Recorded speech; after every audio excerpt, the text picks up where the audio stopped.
Feliz día. Danke por escucharme.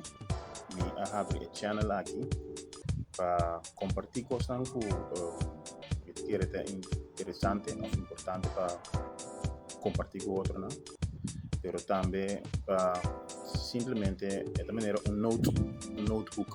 Quindi ora para hacer una anotación, para no olvidar algo, o fuera compartir algo. Esatto, vera il channel compartir cosas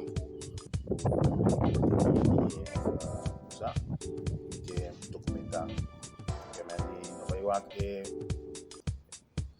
la hemos visto profesional, si no, etc. No se lo devi trarre per professionalità, per esempio un channel met un notebook waar drop in lì e compartir algo. Porta todo, principalmente il versicolo, una conoscenza dormente. Trova-se perché join nos gruppo di orazione, o nos gruppo di versicolo di dia. Magari sa di commentario, no? Dove mi add of mandava il link per join.